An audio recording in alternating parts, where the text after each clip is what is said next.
Hey everybody, it's Ken with AMN. I'm back. I'm back from my trip. I told you all I was gonna give you a overall picture of how it went traveling with my wheels, my Rollator. I just call them my wheels. Traveling with my wheels. So I traveled with my wheels. The first stop being the hotel. I flew out of Baltimore. I went down the night before and got a hotel by the airport just to make it easy because I had a fairly early flight. I wheeled into the lobby. Again, I had my wheels. I just packed a backpack because it was a short weekend trip. So I put everything in the backpack, put the backpack on the seat, and I rolled it into the hotel. And you get a lot of I don't know. Do I want to call it privilege in a way? Like, there was a guy that was there, and then he saw me come in, and he kind of let me go first because there was a short line. I'm good. I can wait, but I'm like, okay, thanks. So but. Otherwise, really no issues there, I got a room on Priceline, so usually when you get a room on Priceline, you usually always end up with the ADA handicap rooms, but I'm like, all right, cool with me. I'm like, that was cool. So, but then the next morning I wake up, I go to the parking garage like I always have. I park, I go get ready for the shuttle. The shuttle arrives, it's low enough, so I was able to plop my wheels up on the base of the van or the bus, and I sat down. But there's not much room. There's just enough room to walk by. So putting my Rollator just in front of me, that so nobody else could walk by, and it became a thing. And I had the Rollator basically half on me on my lap at that point. That was a little much. So the accessibility of the shuttle bus or the garage shuttle bus, it's non-existent. So I kind of figure out what I need to do next time, though. I'll talk about that once we get back from the trip. So I go to the airport. Again, I didn't check any bags or anything, so I pretty much just went right to security. Security was cool. They took my wheels and they kind of pulled them off to the side. I went through regularly. I kept my shoes on because of my leg braces. I just don't even take them off anymore. You just tell them, hey, and usually no problems. They swabbed the wheels, I think, just a little bit to be certain that they're good. And that was it. And then they pretty much let me go on my way. And I'm like, okay, cool. I had a little bit of time to kill, so I got breakfast and stuff. But then I went to the gate. There was a gate agent managing the gate. I walked up, said, hey, I would like to gate check this. And off she goes, and she's like, boop, boop, boop. And she prints out the ticket, and it says, gate check, MCI, which is the airport in Kansas City. And then, that was it. And she's like, just take it to the end of the jetway and park it there, and it'll be waiting for you once you get to Kansas City. I'm like, cool, easy peasy. I walk up to well, no, not yet. I gotta tell you about the whole Southwest Airlines boarding process. If you've ever flown Southwest Airlines, you get a number on your boarding pass and you line up in that order. Well, guess what? There's not much space from the line to either the wall or some seats. So trying to walk with the wheels, it's in the way, and they couldn't get through. So I eventually just got semi-frustrated with it because people, they have to get in order. Some of them paid for that.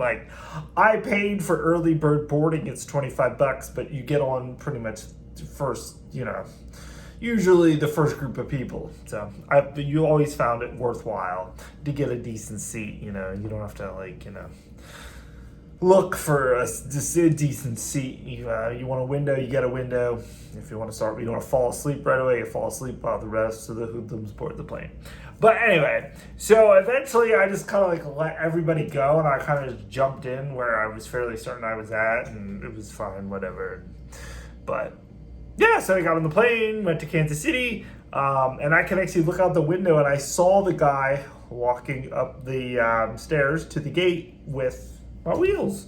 And I got off and boom, there they were. And off I went. And like, it just makes going through the airport so much easier. I'm like, just because like before, when I was walking with a cane in general, like you are slower, but you're also much more cautious that you're going to trip, you're going to fall. With this thing, there's none of that, and my legs just move, and we rock and we roll. My average steps for the weekend was like 7,000 steps a day. My normal steps at home is like 2,500 or less. So yeah, keep them feet moving. I kept those feet moving. But yeah, so it was cool. And then again, I got in my friend's car. They had like a Volkswagen, an SUV. And so just trying to fit this, though, you got to get it just right. It took us a couple tries, but we got it to fit. So it was cool. And then on the next day, well, I'll tell you about that. So that was Friday. And then we actually went to a restaurant where I didn't bring a cane with me, and I'm like, we were like real close to walk in, so I'm like, I can walk in, and I think I got too happy with the wheels because I was like stumbling all over the place walking to this restaurant. I'm like, oh my gosh. So yeah, so I think for that still should have some type of leverage. But anyway, it was cool. And again, we went to the casino, the hotel, and again, that's got a super long walk, so the wheels really came in favor of that. Walking into the casino, they had like a turnstile, so you could get through it pretty easy. But half the time the security guards called me coming, and they have like a separate like wheelchair entrance, and they would just open it up and like, here, just go right here. But I was getting good as the weekend went on, just squeezing her right through there. And so, and like that is like a 2-layer casino, so I couldn't use the escalator, so lots of elevators. I did have to use the elevator once in Baltimore as well, but that was like whatever. I got used to that, and yeah, overall, pretty cool. And then Saturday, I had made plans. I mentioned that I made plans to meet up with an ALD family. I got to meet up with Kirsten Finn and her family. I got to meet Connor and her other 2 boys and her husband, and that was really cool. But we started that too, just fit the wheels in the back of their car. Every car is a little different, but yeah, we made it. It was awesome, and we had a great lunch, and it was very cool. That would definitely do it again. As I put on Facebook, yeah, ALD sucks, but the people are awesome, and that was another great example. It was really cool to meet up with them. But yeah, then the rest of the trip just went on as it did. Sunday went for more amazing, awesome food, but I took my wheels with me everywhere. And then it's Monday. Again, my flight was departed at 5 a.m., so I got a 2:45 super shuttle, which didn't arrive till 3:15, which made me a little nervous on its own. I was starting to freak out. I'm like, do I get an Uber? Like, where's my car? I gotta get to the airport. And luckily, the guy eventually showed up, and it all worked out. But he had a minivan, so he's put this thing sitting up in the back, and so because they had it all set up for luggage, 'cause it's a super shuttle. But so that was cool, So then I get to Kansas City, which Kansas City has a brand new airport, a big airport, a very long hike, and I was blessed for these wheels. I'm like looking at this, how long it is, but I could just see myself hobbling with a cane, like, oh, forget it. So, again, the whole trip, like, just like the couple things in like the shuttle and some of the airport was just like, it made me feel more handicapped. That is one thing. But again, at the end of the day, the fair trade-off was I was able to go out and do things and not have to worry. So still 100% on the wheels and the Rollator, everybody. But I'm back in Kansas City Airport. I do the exact same thing. Although I go to the kiosk because I wanted to print out boarding passes. So I go to the kiosk. And then one of the gate agents, she recognized. She just saw me. I'll just say that for the time being. I get like the furthest gate possible, so which that was fun. And off I go, and I hike it. And they even told me it was at least a 10-minute walk. A 10-minute walk. That's probably for a more able-bodied person. But again, with the wheels, I'd say I probably did it in that amount of time. And so off we go. I get up to the gate area. I go see the gate agent, which is the one who saw me out front, who's like, has anybody inspected your rollator? And I'm like, no. She's like, well, that needs to be done. And I don't think we have the tags back here. It's a new airport. So she's like, if we don't, you're going to have to go all the way back to the front. They should have done that there. I'm like, and no, nobody ever approached me. No one ever came up to me. Again, in Baltimore, it was just put tag on, boom, we go. So luckily, thankfully, she found the tags. Because if I had to walk back to the front, I was not walking back to the front. You can call somebody else and they can come and do it. Yeah, I didn't care. As I said, I didn't carry it out. But no, I'm not doing it. So she did get the tag, and she pretty much, which they probably should have did it in Baltimore. Like, they have to just like write the name, the model, like what's the wear and tear on it. I think it's mainly just to protect the airline in the event that, you know, there was a damage or something like that. Which I get that. That's whatever.